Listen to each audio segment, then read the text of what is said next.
okay? So looking at your poetry assignment, it says definition. A biopoem is hey, gentlemen, I won't repeat this for you. So turn your body around. I was going to say turn your butt around, but I censored myself. But since you were asking, I thought I would help you, because me saying turn your butt around would be a hyperbole, because I don't just mean your butt, I mean your entire body. So that would be a good use of hyperbole, which also ties into figurative language. Again, you're welcome. I'll tie it back every time. So looking at your biopoem, definition of biopoem is a poem with a very specific formula, right? It describes a person and it is at least 10 lines long.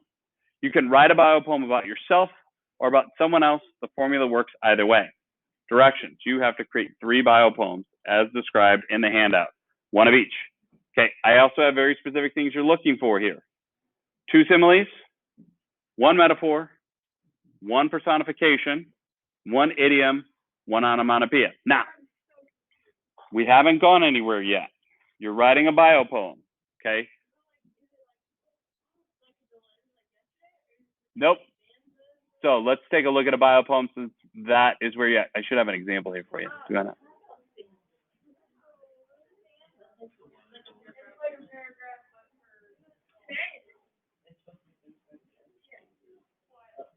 So when you look at a biopoem, it has to be 10 lines long, right? It doesn't have to rhyme. It just has to be 10 lines long. You have 3 of them. Now, notice it didn't say anything about the length of that said biopoem. If you use 1 word, that's fine. However, you're going to be limited in what you're able to do, because you have to have 2 similes. What are similes again? Comparing using like or as. So like if I just totally decide I want to write as, like I want. Yeah, they all came by and got it. Right? Everyone has it? Destiny?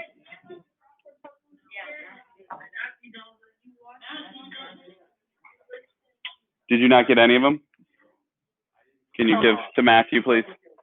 Okay, so while they're doing that, you didn't get it either. So Brandon also needs that as well. Okay, thank you, all 3 of you.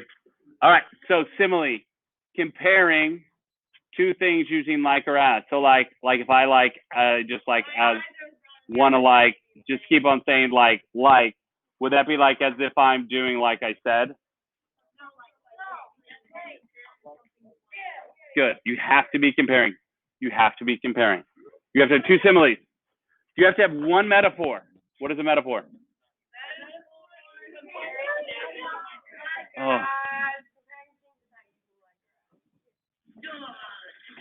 Such a wonderful symphony of sound that just came at me. You're right. No, that was a metaphor. So I compared your answer just now to a symphony of sound. So I compared it to a symphony, and I didn't say, sure. It was music to my ears. It's a metaphor. That's how figurative language works, is that you get to make all these comparisons to bring it in. Tanner? Personification.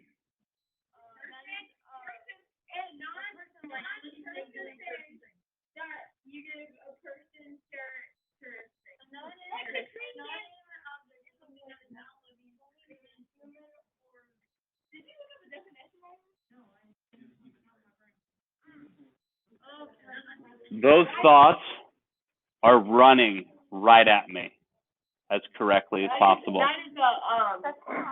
That is personification. So thoughts can't actually run. So you're giving human-like qualities to something that's non-human. Okay? So don't just let your thoughts blow out into the wind. All right? They can't. You're right, because I'm trying to give you examples as we talk. An idiom. What is an idiom? It does. So it uses kind of fun language to say something that it doesn't actually mean, but it also has to be something that others are used to hearing. So a cliche isn't always used, but idiom would be something that culture uses. So you don't have to worry about cliche, but an idiom is something that popular culture would know. If you don't understand that, you're sus. That's an idiom now. That's one of your idioms, right? It's a popular phrase people will use in order to express something, an emotion, an idea, without saying the full thing, like raining cats and dogs. Quiet as a mouse, which doesn't apply to almost anybody in here. Right. You're barking mad is what you are. That would also be another idiom. It means that you're crazy as an animal. Yes. Hold up. Quiet as a mouse can also be a simile. Quiet as a mouse can also be a simile, but it would also work as an idiom. That's the great thing about this, and that's why you can have 10 lines, but maybe you don't need the 10 lines for all your similes, metaphors, personification, idiom, or the last one, an onomatopoeia. You okay? Okay. Yep. Crash can be considered an onomatopoeia if you're thinking of it as the sound crash. Like breaking glass can sound like crash. Like you hear the sudden sound and then the trickling of the glass. That is clap. So you can hear clap. So you've got some really snappy responses right now. Snappy.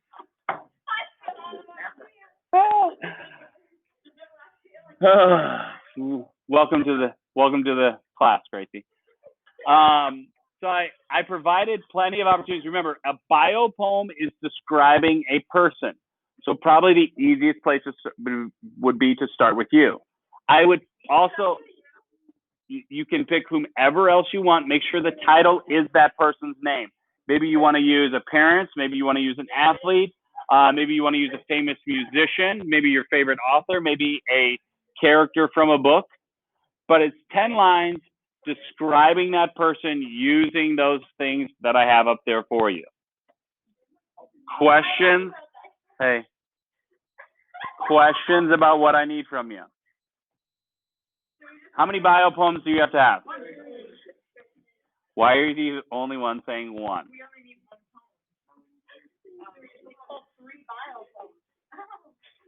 So you have 3 biopoems.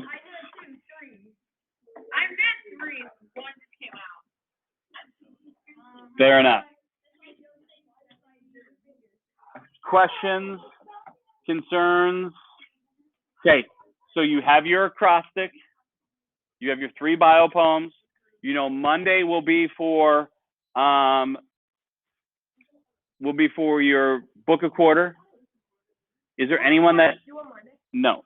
So I also planned on having your book a quarter for you, the assignment for you, so that if you wanted to get started, you could. There was something wrong with the formatting that I wanted to use once I uploaded it. It wasn't going to work. So I had to pull it back off the website, and I've got to find something else to do. So I apologize, but I didn't want you to have something that you had to figure out and rearrange a ton. What's up, Wilder? If you want to do all 3 biopoems about one person, that's fine. If you want to do all 3 biopoems about different people in your family, that's fine. Just has to be about people. That's why they're called a biopoem, as you're talking about a living thing. Now, if you want to do a biopoem about your dog, that's fine. It has to be a living creature. Yes. One of them has to be about yourself. That's the only other thing I would say, is that that's the easiest place to start. If you think you're going to do fine with coming up with 3 different people you can write about, that is also okay. Right? Now, just be careful if you write like about an NBA player and you say he's as tall as an oak. That works for a simile.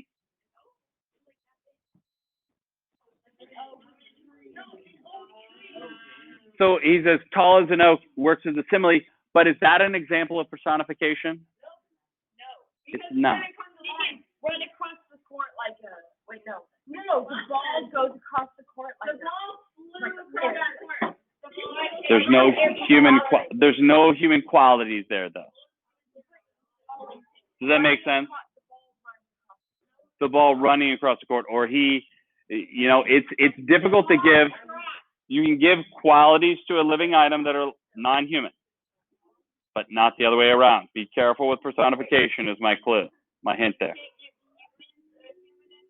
No, because humans are humans. You can't personify a person. You have to personify non-human entities. Okay? Yes, it is.